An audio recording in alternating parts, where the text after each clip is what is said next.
morning session some very important point around the sustainability outlook for airline industry and the economic outlook for airline industry. And we heard in that conversation that sustainable aviation fuel are going to be one of the most important lever for which is required for industry to reach 2050 net zero objective.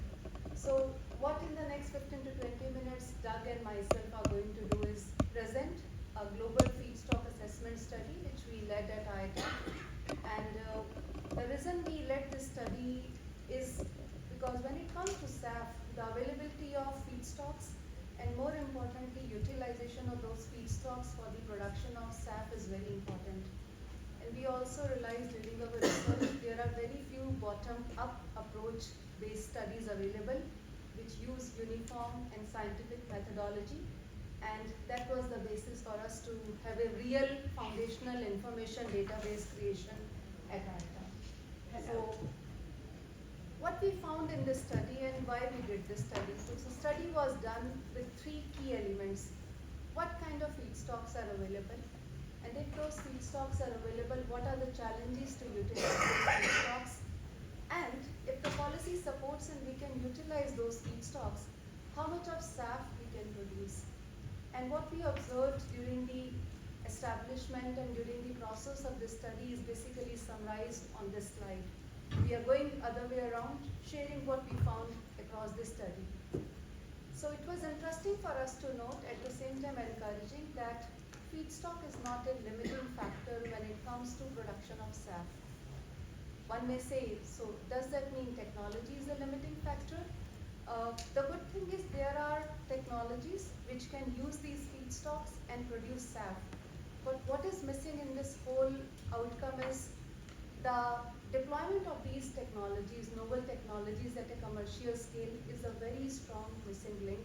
So we were very good to, in terms of finding out that feedstock is not a limiting constraint and there are sufficient feedstocks available out there globally in different regions with hotspots that can help industry to produce SAF.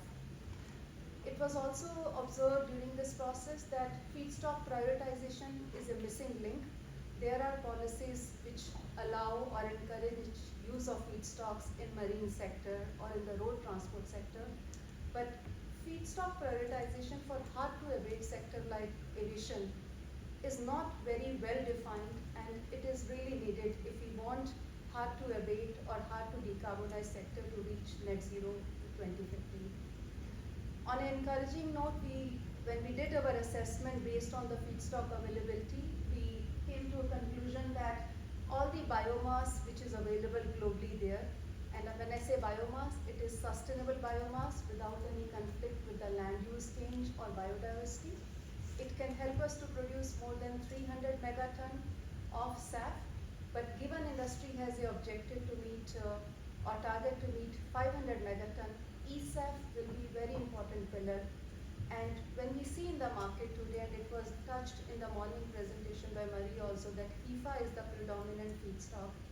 It means the new technologies which are out there, they need more support from policymakers in terms of incentives, in terms of their deployment at scale to reach 2050 objective. And if we are not going to do that, the risk that industry cannot meet 2050 target is going to increase. What we found in terms of 500 megaton target by different technologies.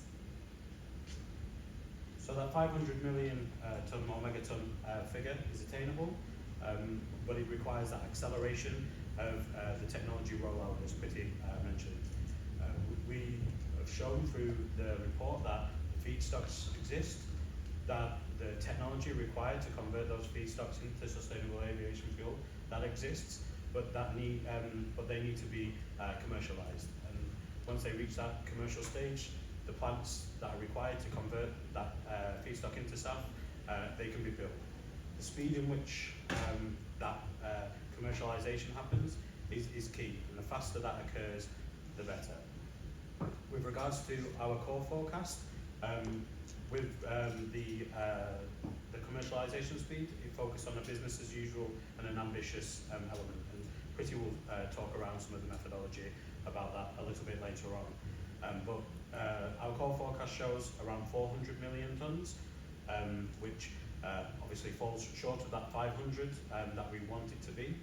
We know that the biomass is there to achieve it, but that rollout needs to be more than just ambitious. It needs to be accelerated to ensure that all of that feedstock that is available is fully converted into the sustainable aviation fuel that we need. There are sort of 4 elements around bio-SAF, which accounts for around 60% of the SAF mix. And of those 4 in our core forecast, only one of them fully utilises the feedstock available, and that's the HEFA pathway, which again Preeti mentioned before. The other 3, although bring a lot of potential, that speed in which they commercialise and that accelerated rollout is required to ensure that they fully utilise all of that feedstock available, as in our core forecast that it doesn't fully get there, and that will take us closer and to that 500 million tonne target. So one may ask, we just touched upon the acceleration of technology pathways, that how we reach to this assessment of feedstock availability and how much of SAF can be produced. So the way we looked into this thing was 3 essential pillars. 1, feedstock availability. 2nd, technology availability. And 3rd, how regulatory and policy landscapes is there and is going to be if we need these technologies to be successful for the production of SAF. But the question again kept on coming to us, why only feedstock? And the answer lies in this very simple slide. We heard the number of SAF production in the morning, close to 1.9 megaton, and by 2050, this need to be increased by almost 250 times. And when I look at SAF, when you look at a typical SAF production cost, feedstock constitutes nearly 70 to 80% of production cost of the SAF. And that made it very clear to us that we need to understand availability of feedstocks, because if we can narrow down on the low-cost feedstocks, it also means the production cost of SAF can also be influenced by the right selection of technologies. How we reached into the feedstock assessment. So we followed a very robust and very scientific, I would say, 3-stage model in terms of assessment of these feedstocks. You see 3 boxes on the slide, light blue, mid blue, and dark blue. What we started was light blue box, which is basically unconstrained biomass availability around the world. What we did was how much of biomass is available out there globally, and by 2050, how much of this biomass is going to be available or grow. And one very important foundation of this assessment was when we were looking at this unconstrained feedstock, we make sure that sustainability criteria, biodiversity criteria, parameters like indirect land use, soil carbon, all of those parameters were taken into consideration, and the feedstock which are in conflict with these parameters were taken out. That led us to the middle box, potential feedstock availability for bioenergy and biofuels. So now you have biomass feedstocks which are sustainable, but you need it for multiple sectors. You need it for road transport, you need it for marine transport, you need it for bioenergy applications. You also need it for soil carbon enrichment and local applications. There are multiple competing uses. So we took those competing uses out of this biomass available, and then led us to the dark blue box, which is potential feedstock availability of SAF production. And this 3-stage model was adopted uniformly, consistently around the world for different countries which we studied. When we took this 3-stage model and applied that to the total biomass which we compiled, consolidated, how it looked like. It looked like something like this. Starting with the unconstrained feedstock availability, in 2030 we see unconstrained biomass availability will be around 10 billion ton, growing up to 12 billion ton. And to highlight, the growth between 2030 to 2050 factored the infrastructure requirement, also factored how the biofuel industry or bioenergy industry will be growing. So demand side factors were also considered. But again, using the same model, sustainability parameters, biodiversity parameters, when we consider that the real biomass feedstock availability, which is going to be there for biofuels and bioenergy applications, is in fact very less. 3.4 billion ton to 4.2 billion ton, almost one third. And we wanted to be conservative in the approach so that the feedstock which we are covering should be sustainable and meeting all the criteria. And then when we considered the competing use of these feedstocks into different sectors, I just touched upon marine or road transport, we ended up close to 1.3 billion ton of feedstock which will be available for SAF, growing up to 1.6 billion ton of feedstock which will be available by 2050. And when this feedstock in our scenario building and technology assessment, we looked how these feedstocks can be converted. And this feedstock, as you can see in different colors, blue, green, agriculture residue, forestry residue dominate these feedstocks, followed by MSW and crop-based feedstocks and waste oil.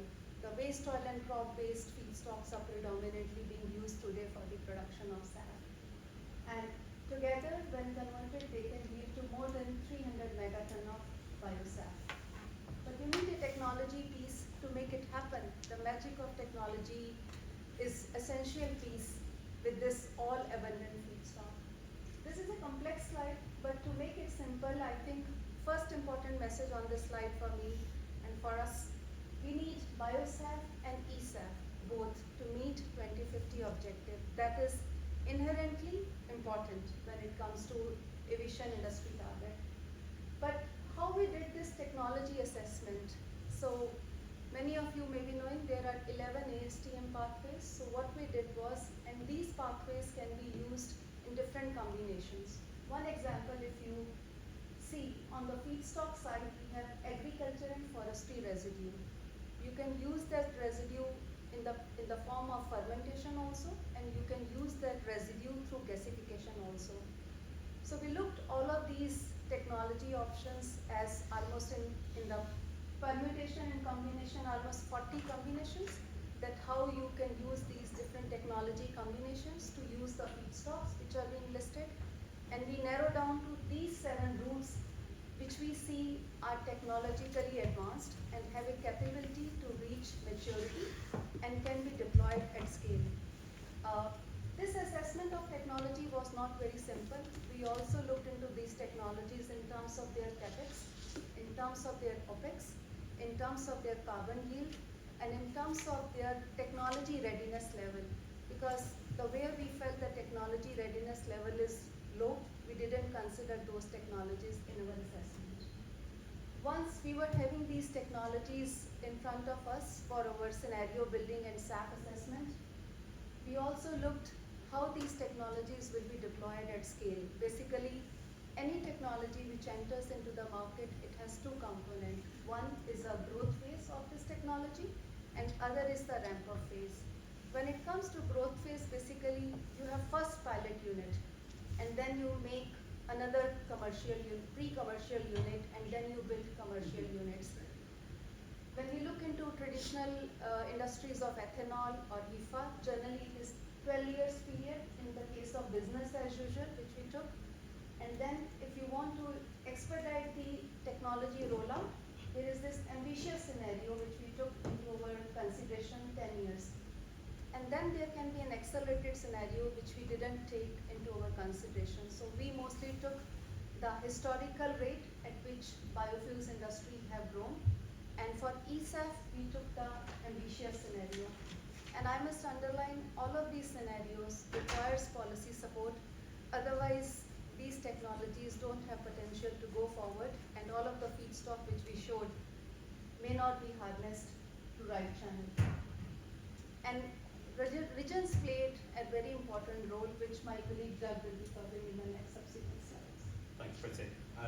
So the world is a diverse place, and we have different regions will have different types of feedstocks, different types of different volumes of those feedstocks, and different strengths and weaknesses in how they utilize those feedstocks. And As Preeti mentioned, this piece of work very much focused as a bottom-up approach, looking at the different regions and how they are stronger and weaker, and where they have where their benefits and where their feedstocks are strong. A good example is between India, China, and that Southeast Asia, where relatively speaking they're fairly close, but they have such different feedstocks, different traits, and ultimately the SAF that they produce will be different in all three of those different areas. There's no one size fits all when it comes to the development of SAF and the SAF industry, and that's a really important element that we wanted to pull out as part of this piece of work. I'm going to go into some of the regional specifics and just touch upon some of these. So the first, the United States, it's the largest when it comes to feedstock availability. It's very much a resource-rich area, and we expect it to have a significant amount of SAF production.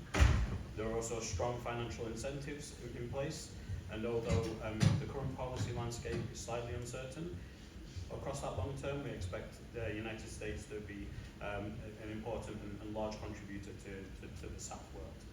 This is coupled with their vast experience in other forms of biofuels, and we'd expect the mix to be around 65% bio-SAF within this region. Moving on to Brazil, again, a really resource-rich area, and within the South America region, a lot of the resource is concentrated within Brazil, at around 75% of the biomass that is available.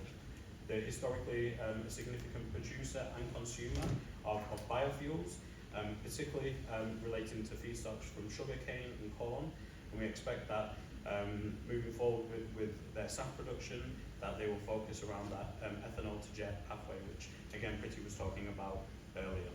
And we expect them to leverage this large feedstock amount that they have, their mature supply chains that they have, and also the operational experience of taking feedstocks through to fuels, that they will be a key player when it comes to SAF production. And there are also a lot of lessons learned for the regional areas around there, the countries around Brazil in South America, to understand what's been done well and what's not so well over the last few years around biofuels. With regards to Europe, again, another well-established biofuel and region with biofuel and bioenergy sector. When it comes to road transport, they allow crops within it, but in terms of aviation, there's a focus on waste and residues. This position has softened a little bit with the allowance of cover crops within their feedstock mix, but we expect that waste and residues to be the main thrust of the SAF that they produce, and that includes waste oils. Domestically, we expect them to be able to attain some more waste oils, but we expect them to have to be reliant upon imports of waste oils from some of the other regions. We also expect them to have a focus on eSAF, although there are cost and competitive implications that they need to overcome. But as a result, in this region, we'd expect around 50% to be from biofuels and bio-SAF, and 50% from eSAF. China, again, has a really significant potential, and they have a wide array of feedstocks, and in addition to these included here, there's also potential for non-food energy crops to be incorporated and increase the amount of feedstocks that they have available. Their large population and established supply chains when it comes to waste oil and the infrastructure required for that means that we expect used cooking oil to be a key feedstock within the region. Their collection rates are already high, and we expect them to increase, especially factoring in the increased export potential with Europe. And not to forget that they have the largest renewable energy capacity within the entire world. And that approach to renewable energy expansion, the significant CO2 availability, both biogenic and non-biogenic, and their manufacturing sort of prowess, we'd expect this region to be a key eSAF producer, and would expect around 60% of the SAF that they produce in the region to be eSAF. Just touching on East Asia and the Pacific, within this area, it's quite diverse in which nations have a lot of feedstocks and those which will perhaps be more reliant on imports of feedstocks. But the likes of Malaysia and Indonesia will most likely be the most key, as they have large feedstock, biomass feedstock availability. We expect them to maximise the heifer process, which is, as Preeti mentioned, already commercialised, and their existing supply chains and the wide array of biomass oil-based feedstocks that they have. They have significant palm production in the area, and we don't expect there to be any expansion on that. As Preeti mentioned, that sustainability element and land use change is an important factor within our research. But those feedstocks have waste associated with them, and that's potentially going to be a good feedstock, especially in the near term. An important focus for the region will be to sort of align those practices against the sustainability criteria, but we expect a large proportion, 65% of the SAF produced within this region, to be bio-SAF. The picture's a little different within Middle East and North Africa. From a landscape perspective, there's more deserts and arid land, making the likes of crop growth difficult. So we expect the bioresources that will be available to them to be wastes, and that's predominantly around municipal solid waste and MSW. This is a feedstock is scalable, and there is ongoing improvements around waste management, but they will also need to establish advanced collection facilities and the infrastructure around that to fully utilise the MSW feedstock that they have.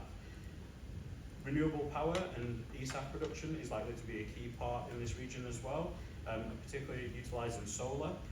There are already a few green hydrogen projects proposed and in place, and the success of those will hopefully be a catalyst for the region in being able to produce eSAF, especially if they can get reliant sources of carbon for their inputs. As a result, we expect around 60% of the region's SAF to be eSAF. And just to touch upon sub-Saharan Africa, they have a really vast agricultural resource, but they do, there is a struggle around the likes of degradation, soil fertility, and also a fragmentation at a policy level. With agricultural improvements and infrastructure improvements, this could be an area, but we do expect the main thrust to be from agricultural residues. But again, they would be reliant upon improvements to the infrastructure to be able to access that feedstock. There's also a potential for renewables, but again, infrastructure needs to be improved around power and CO2, and to overcome some of the grid issues that currently exist. We expect of the amount of SAF that they can produce, about 70% of that to come from bio-SAF. So where does it all lead us, bringing it all home together in terms of feedstocks, in terms of technologies? The studies provided us a very, insightful scientific understanding, and also a tool for us to make sure that low-cost feedstocks, because all of the regional slides, if you remember by the color, most of the regions have availability of biomass in form of agri-residue, forest residue, but what we see is technologies like Fischer Tropsch or gasification are available, but they are not being commercialized at scale due to lack of right incentives and to take them to the commercialization at a scale. So that is very much needed if, as an industry together, we need to use these low-cost feedstocks and make SAF. And sufficient feedstock are clearly, the study shows, are available. But if we are not going to establish deployment of technologies at scale, there is a growing risk that industry will not be able to keep a track with the demand of SAF, which is required by meeting targets in the near term or by 2050. So that is really required, how we bring these technologies to the forefront to take advantage of these available technologies. We also touched upon regions. All of the regions are not equally distributed. Some regions are definitely making a lot of progress, but there are regions like Africa we have shown in the last slide, and also in Latin America, which we have not covered all the regions. But These regions also have abundant feedstock. We call that as feedstock hotspots, where technology collaboration or maybe regional leadership is more required. And more importantly, Yeah, I would agree with that, especially around the collaboration between governments and industry stakeholders. Without that collaboration and that push and working together, that needs to happen to ensure that the feedstocks, which we've shown are to be available, can be actually converted into the sustainable aviation fuel that we need to achieve the emissions reductions that we want to achieve. And the sort of wide array of regional sort of scenarios and how different regions are, leadership in those areas is really important to ensure that, as I said, there is no one size fits all. It's important that the processes cater to the regional situation and really an opportunity to drive forward SAF production and the economic and social benefits that can come with that. I think, that brings us to the close of study, and we will be happy to take any questions. Echo, over to you. Question. Yeah, I come from Oman, and where there's a focus is on the green hydrogen now. Right now, it's the investments and everything is on the green hydrogen. I think across the GCC. Yes. So GCC, the other biofuel may be a difficult source of thing. So how you see the cooperation, the GCC airlines, which are the biggest in terms of among the biggest in the world, so how they are coping with this? I mean, what their role means. Are you happy with that? Would you like to take on the first one? Okay. So you're talking about the airlines in the region, right? Yeah. Yes. So I can't comment on the airlines because each airline is looking at different decarbonization strategies. But they are and among the different biggest in the market in the world. Yes, Yeah. but at the same time, when we keep a track on the feedstock availability, which we did in this region, we also see there is feedstock available. But in specific of Oman, when you mentioned about green hydrogen, we are aware in Oman that green hydrogen projects with the government support. At the same time, this green hydrogen we see has a potential to make SAF. The region has a CO2 from the point sources, and there are a number of industries, there is a significant refining capacity in other industries in the region. So region can use that CO2 from point sources, and this green hydrogen can be a catalyst to use that and make SAF. Because as we showed in the initial slide, the global industry needs both bio-SAF as well as SAF. And when the government provide that kind of clarity through roadmap or through incentives, these production can be accelerated, and airlines in that region or any region will have access to this SAF, but produced in an efficient and economic manner. Yes. Airlines can totally depend on SAF instead of the other. Is it possible? Yeah, that's a good question. I would say we have to go for a stepwise approach. So airlines need to have what is available out there today. So we have available, SAF is available there based on the first generation biofuels. We also have LCAF there, which we have not touched in the slide. So airlines can use all of those solutions which are available in the market, but SAF is a solution which will be made available over the period of time in the market, I would say.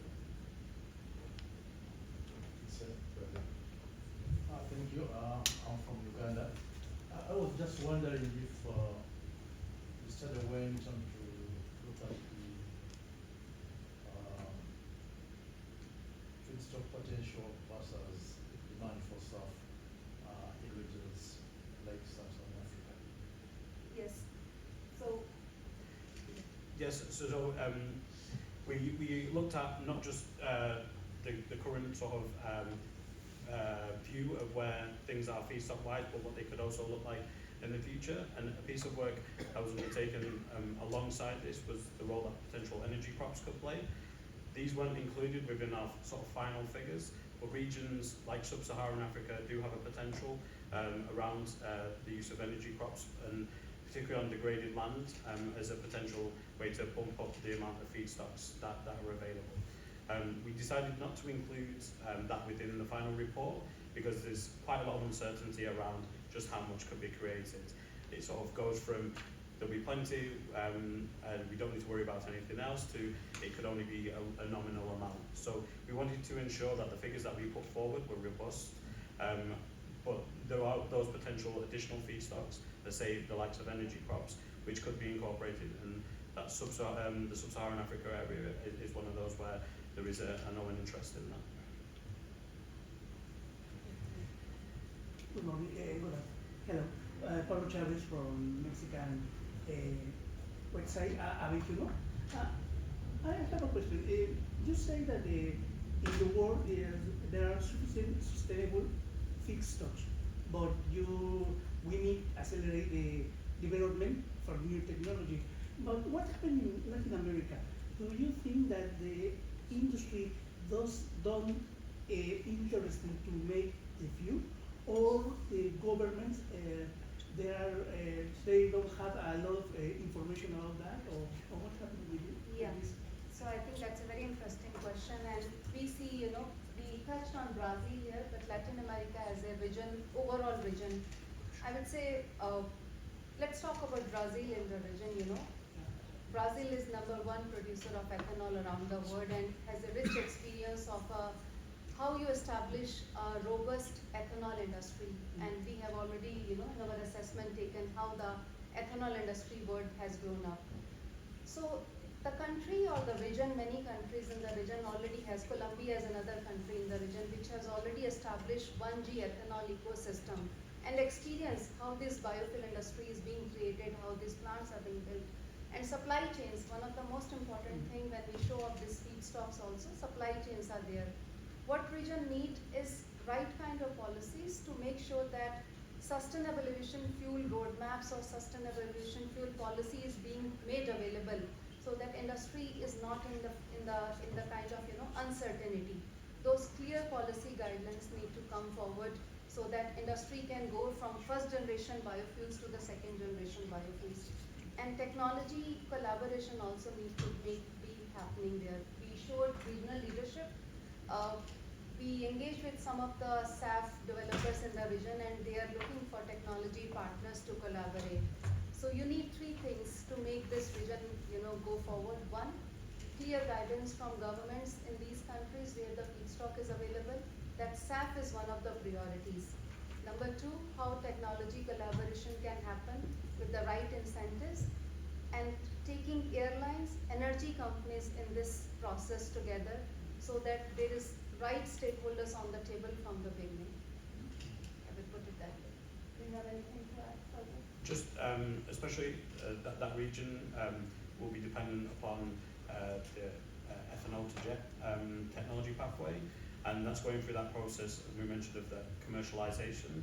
And I think once the first of those first of a kind commercial plants are built and are up and running, and we're getting close when it comes to that particular technology, which will have a big impact within the region, that gives that confidence to then roll out and go through all the processes that Preeti mentioned to build that technology to utilize all of that feedstock that is available. So it's that sort of commercialization piece and showing confidence in the technology, which is progressing.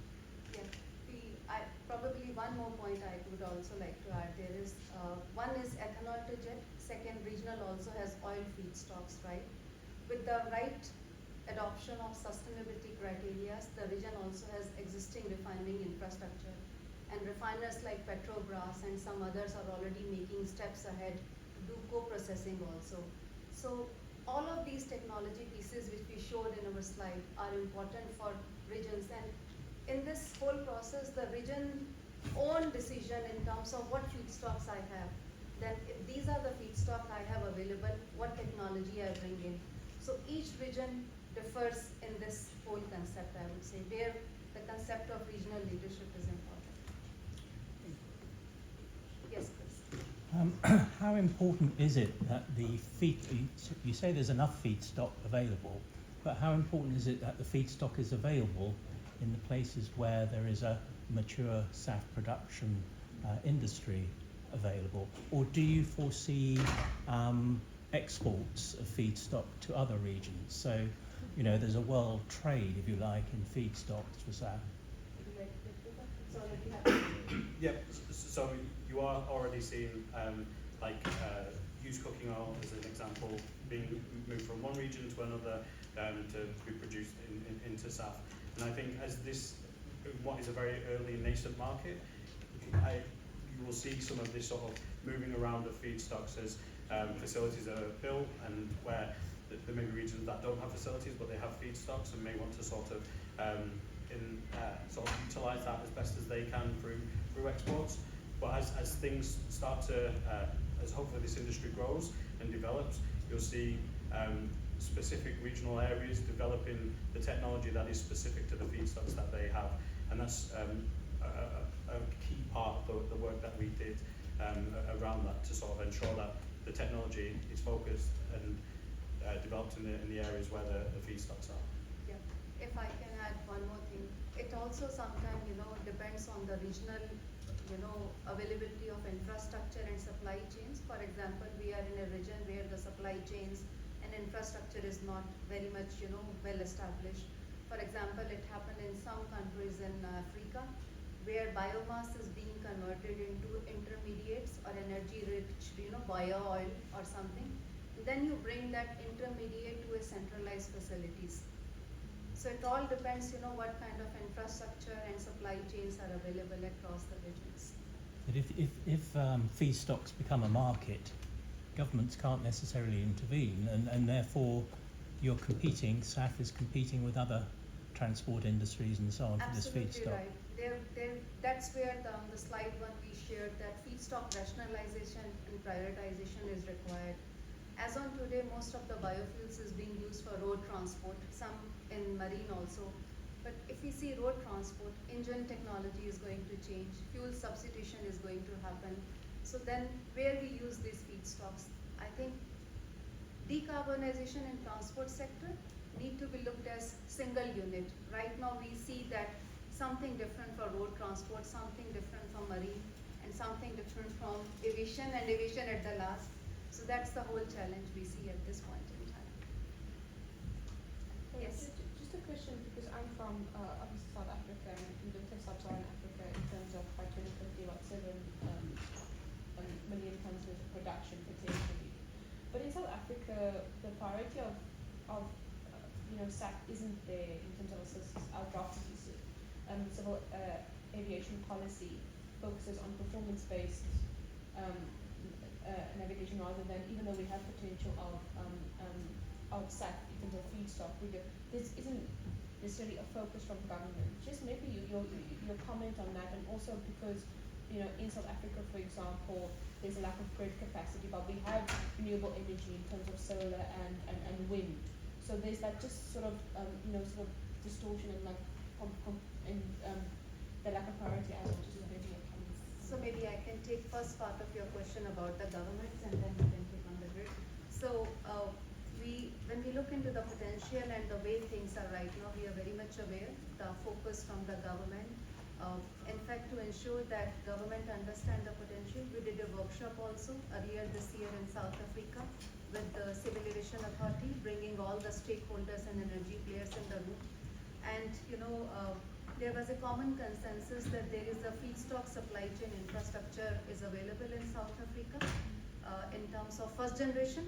But you saw, if you remember, we also show first generation oil-based feedstock also an important contributor. And refiners there can already use this feedstocks. The other thing in South Africa, and we always keep on saying, Doug and I, that Fisher Tropsch has been in that region for last 2 decades. I think all of these biomass and agri residue require Fisher Tropsch to be used for the production of SAF. And then we need book and claim kind of thing to be adoption, but the role of government to provide that guidance is pretty important. But when we speak with energy players, they have the capability in the country. It's like, if there will be delay in the policy, again, it takes us back to the risk. It means country is missing on a significant economic and employment opportunity, not just SAF opportunity. And in terms of